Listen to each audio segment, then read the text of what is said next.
which means it's a competitive seat. That's why the NRCC has put us on its targets list. That's why you've heard a lot of, there's been a lot of coverage on this race, all the districts to come out and support Abel. For example, in Santa Barbara County, there's 318 precincts. Now, we need to get 3 extra votes per precinct compared to what we had in previous elections. What does that mean? What I'm saying is that by doing that, we'll gain an extra 1,000 votes. So we have a precinct analysis, so we know if you live in this precinct that covers this area, that in past elections, Abel's gotten, let's say, 500 votes. We want to get 500 to 3. We want to get 515. We want to increase our turnout. And those are things you can help us do. Now, one of the ways to help us get people involved in the campaign, which is something you can do when you leave today, if you're online and you have a Facebook page, share our page with all your friends. We are going to start having yard signs delivered in about the next week. If you want a yard sign, request a yard sign. We want everyone who wants a yard sign to have a yard sign. But more importantly, we want to increase that presence more in southern Santa Barbara County. Can we ask a question? Yeah. Is there, on the yard signs, is there a lead time that feels good in terms of how far before the June election that we should get those yard signs up so they get torn down? Yeah, in most precincts, or most counties, most cities, most jurisdictions, there are signed posting rules. And typically they're the 90, 60, 30 days. And what does that mean? If you're in a countywide area, it's 90 days. You have friends on Facebook, you have friends that you know in your personal Rolodex, call them up, get them to support Abel, ask them if they'll post a sign. That's where it'll do us the most good. So. And other things that you can do, you can also, or friends of yours that you know that love to volunteer, that should be volunteering in our campaign, please provide us their names and their information, their names, their phone numbers, emails, so we can contact them. And also, if you could do it do it on our behalf, contact them as well, and urge them to get involved in this campaign. Because we're going to win this race, we're going to win it with grassroots support and grassroots help. Thank you very much. Abel?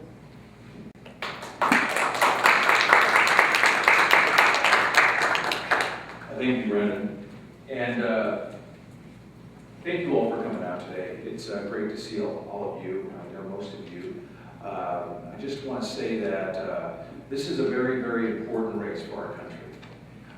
There's a lot of folks that still don't understand what the new district really is. And that's been a big challenge for my campaign. The district is no longer what it used to be, which we call the ribbon of shame, which started up at the Monterey County line and it worked its way all the way down to the Los Angeles County line. That district was not competitive. That district was gerrymandered. It was gerrymandered so one person could win that district, and so one person could go to Washington and just do what Washington wanted them to do. That has changed. You, the people of California, passed an initiative that had a citizens commission to draw lines. Back in 2000, politicians in California paid a person to draw their own districts. They paid $20,000 to get a district that you could win, and it was easy to win that district. That's what was wrong with politics. That's what was wrong with governing California, because no one was accountable to anyone. And when you have politicians drawing their own lines for themselves, you can just imagine what those districts look like. And I'm here to tell you that at the end of the day, they were safe for everybody. It wasn't just safe for one party or the other. Both parties had safe seats. And when you have safe seats like that, there was zero competition. And when there's zero competition, you don't get a government that talks to the people on a daily basis. So we changed that. You changed that. So now we have a district that is competitive.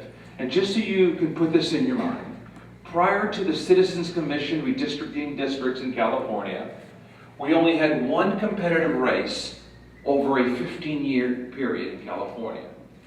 And that was a district that was by a congressman named Congressman Richard Pombo. that district switched to a Democrat. 1 in 15 years. Now California is in play with about 6 or 7 or maybe 8 congressional districts. Let me share something with you. Competition is good. Competition makes politicians be accountable to the people. So if you can let your friends know and let other folks know that this is a new district and this is one that we can win. Now, if you've been in the area for a long, long time, let me just share this with you. This is the old Congressman Bob Lago-Marcino district. It really is the district. And then after Congressman Bob Lago-Marcino, if you recall, we had Congressman Michael Huffington. And then after Congressman Michael Huffington, we had Congresswoman Andrea Seascrag. And all I can say is that this is a district we can win. And we just need to be organized, we need to be focused, and we need to work hard. And if we do that, we're going to win this district. And and you can be confident that I'm going to work very, very hard. Because I want to have a celebration to bring back our Congresswoman from Washington and let her retire in Santa Barbara County. Because we need to send some people back to Washington that are not going to sit in the back and let party bosses tell him or her how to vote. We need people to go back there and make the tough decisions and start governing America. We need to lift the hearts and the minds of the people of California and the people of our country. Because right now, we are just depressed. And we're depressed because we wake up in the morning and we watch the news and you hear home closures, you hear companies can't make payroll, companies can't get loans, we hear marriages breaking up, we hear families. I just can go on and on and on. And why? Because there's no confidence. There's just no confidence in government. So all these small family businesses that to me are the economic stability of our economy need to have some confidence. And once there's confidence, I can tell you this. I've seen America come back strong. When I was in Sacramento, we had tough times in the 90s and confidence got better and we came back strong.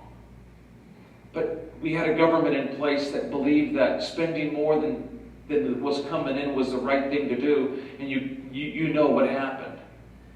I'm a farmer. And on the farm we have reservoirs. And when you have a 5-inch pipeline coming in of water and you have a 10-inch pipeline going out, you're never going to fill it up. It's always going to be empty. And that's what's happening in Washington today. The resources are coming in, but Washington's spending way too much money. And guess what? Someone has to pay. And the people that are going to pay are the taxpayers. And you have to remember that 46% of Americans don't pay. So as we move forward, we have to lift the hearts and minds of these people that are the job creators. And I believe that sending a new person to Washington, not just myself, a lot of other folks, we can start rebuilding on that confidence. And there's a couple of things that we need to do. Number one, we have to start over on health care. There's no certainty for small businesses. So you have this health care law looming over that no one makes decisions to grow their small family businesses in order to create more jobs. Dodd-Frank needs to be repealed. I talk to people that are in the business of Dodd-Frank. They don't know what's in Dodd-Frank. They just say there's so many new burdens on it that it's not good. We need to lower the tax rate. We need to lower the tax rate. What will that do? It'll give us some confidence. We need to lower it, and those other two things that I just talked about, and we need to keep them in place for a while. Because businesses want certainty, and right now, as I go throughout the district, I can tell you this, people are down and they're saying, what's going to happen next? And where do we go from here? And it's something that we just have to change. And we need some optimistic people that have experience, that are willing to control spending, and that are willing to cast the tough votes to govern. That's what needs to happen. And I hope that the people of this district see me as a person that's done that. I believe in my country. America is my country. I'm an American.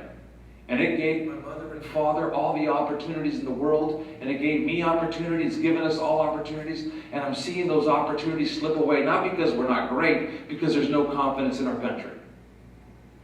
And that's the problem. And I know that we can change it. So I'm asking for you to go out, as Brandon touched on, to go out there and to pick up the phone and call 10 friends. Ask them for a yard sign. Call our campaign. Resources. I hate to say that we need money, but Lois Capps is getting a lot of money. And it's all coming from Washington because they want her back there again. Well, guess what? This district doesn't want someone from Washington. This district wants a local person that's going to care about local people. And I hope that the people will give me that opportunity. I'm ready to go fight for my country, and I'm ready to go fight for the 24th Congressional District. And yes, some of you have not liked how I voted once or twice. And all I can say is that I've always done my best. And I've always done what I thought was the best for the district. And I've learned a lot. I've learned a lot. So, as a congressman, let me just share something with you. I'm going to go back there, and I'm going to fight every day to build this confidence in this great country of ours. So, I'll leave you with this. I've never needed you more. And when I say that I've never needed you more, I've never needed you more from the standpoint of getting out there and telling your friends what this is all about. Because I don't know what's going to happen in November. I really don't. But what I do know is that if we take our country back and we start putting people that care about America instead of caring about Washington, we are going to be on our way. And I feel that with all my heart. I have a beautiful family. I was born and raised in Santa Maria. I have a beautiful family. My wife is from Santa Maria. We are from the Central Coast. We want a better country. We want the same country we had when we were growing up. And right now, my children don't have that. The debt, you can just imagine. $16 trillion. It's 15 point something, but 16 trillion in the next couple of months. And guess who's going to pay for it? The taxpayers. And God forbid interest rates go up. Because if they do, Houston, we have a problem. And it's something we have to be vigilant about. So, thank you for coming out today. I'm passionate. I've got the fire in the valley. I'm going to give it all I got. I've got to tell you that my first quarter report wasn't where I wanted it. I didn't work as hard as I should have. I'm taking the blame for that. But I am working so hard. I'm focused, and I need you behind me. And I need you to get out there and help me in any which way that you can. I promise you this. I'm not going to let you down. And I promise you that I'll never forget whose money government spends. It's the people's money. It's not the politicians' money. And I'll never forget where I come from, the fields of Santa Maria, California. That's where I got my beginning, and that is hard work.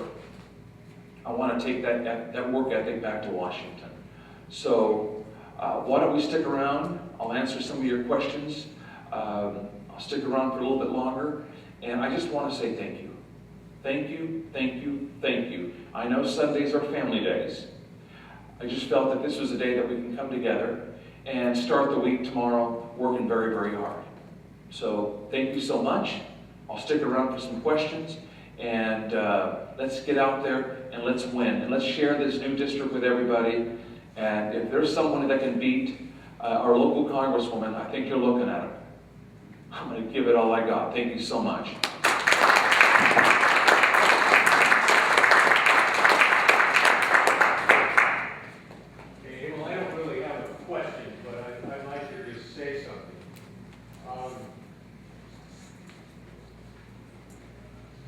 One of the things that neither you nor Brandon mentioned was the fact that besides just having an 8 or 9 or 10%, maybe 3 or 4% advantage to Democrats in the new district, something like 30% of the people, of the voters, are independents.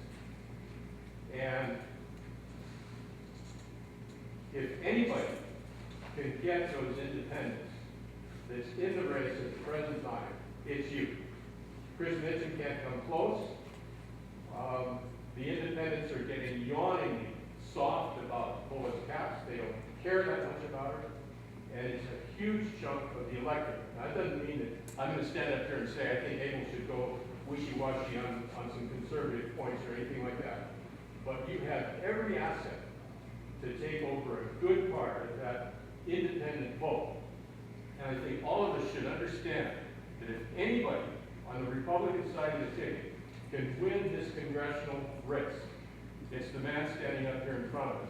And I think we need to give him every bit of the support that he asked for. The telephone calls, the checks, attending meetings, walking precincts, and whatever else, and yard signs. So anyway, I just want to make that I think statement. that's a very, very good point, Don. The way the district, as Don pointed out, is 1/3 Republican, 1/3 Democrat, and it's 1/3 decline of state and independent. And it is a voting bloc that very much cares and wants what I've been talking about today. They want less spending, they want jobs, they want confidence, and we can do that. So they're not happy with the Affordable Care Act. They're not happy with Dodd-Frank. They're not happy where we're going with corporate rates. They're not happy with this confidence in our country. And I think, Don, I'm communicating with them, and I think that we're going to be very successful come November. So again, thank you, thank you, thank you. We have an office at the Santa Maria Inn. We have an office in Santa Barbara. Love to open up a little office in the Valley, and I'd love to have a little office up in San Luis Obispo. The reason I have not done all my offices at once, I'll be very sincere, I've been trying to keep the spending low, because money goes a lot better when you put it into advertising. And when you see what Lois Capps has in money, it's just frightening of how much money is coming in from Washington. And there's no secret. They want to protect their own. And it's going to be really, really a simple election. And I'll tell you why. If you love bank bailouts, and if you love that America lost its credit rating, and you love unemployment at 11%, and you love stimulus that went to other countries, then you know what? You'll have an opportunity to continue to do that. You can have the Congresswoman there. But if you want some real change, and some change is going to go back to Washington and makes a tough decision to put our country back on track, I hope you give me this opportunity. And that's going to be the message as we move forward in this campaign. So, thank you, and I'll stick around here and I'll answer some of your questions. Are you entering the parade? Yes, I will be in the Elks Parade, and you will be with me, Andy Whiteman. And we're both going to have John Deere's, and I can guarantee that mine's going to be bigger than yours. Do you have a list of talking points or things maybe Capps had voted on that would differentiate? And Yes. say, here's what she voted on. I don't stand for that. I stand for this. Right, absolutely. Bruce, we will get you some, we will get a list, and that's a very good point. So when you're making the calls to your friends, you can say why and so forth. Yeah. I have a question for Mr. Maldonado. You were in the state legislature for a long time, longer than a lot of people. And it was basically no seats changed hands for about a decade. It was every incumbent won re-election. The House of Representatives is 435. The most it's ever been is 437 when Alaska and Hawaii came in, then went back to 435. That number is not sacred. That number is not locked into the Constitution. For the first 120 years, the House grew from about 35 or 40 members up to 435 when the same bank gangster people that brought in the Federal Reserve, which is destroying America today, the same people locked that number in through influence to 435. It's been stuck at 435 since 1912 or so. If you're elected, will you unlock that? Because the Constitution says we're supposed to redistrict so that every 35,000 people have one House rep. Right now, Lois represents 700,000. If you leave here, you represent 700,000. So my question is real simple. A town this size should have 3 House reps at the ratio of 30,000 to 1, which the Constitution says. Will you work to change that unlock that number, no matter how large the house has to get, so that when I want to talk to you, I can get you on the phone, because I couldn't reach you when you were in the assembly. I had to chase you around in meetings to get a question to you, and I think, you know, the good thing about you is you're not a lawyer.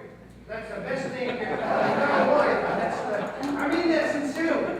I mean that sincerely. The best part of you is you're not a lawyer. But will you change that number? Will you work to unlock the 435 so the house can grow, so I can actually, people can walk down the street in Santa Maria and go actually talk to a congressman? Well, first of all, I want to say this. I will be coming home from Washington every weekend. I've been I know that you're not sending me to Washington to go be part of Washington, to stay in Washington, and to grow into Washington leadership. I'm not doing that. I'm going to Washington to be a congressman for the 24th Congressional District. I'm going to come home on the weekends. I'm going to be in this district every weekend and just give you the best representative. On this notion of growing the House of Representatives, right now it's 435. There's 709,000 people per district. And if there's change from the people in the future, then we'll look at it. But at this point in time, to the office that I'm running for, it's the 24th Congressional, 707,000 people, and that's what we're representing. And I can tell you this, I made it a point to answer every letter. I made it a point to go to whatever was needed within my district when I was a mayor, when I was an assembly member, when I was a state senator, and that's not going to change as a congressman. Even though I'm going to be a little farther, you're going to see me here. I'm going back there to represent the 24th. This is a great district with great agriculture, great tourism, great technology. It's got a lot of, it's the most beautiful district in the country, Barry, to be very sincere with you. And I'm going to represent it. So thank you very, very much.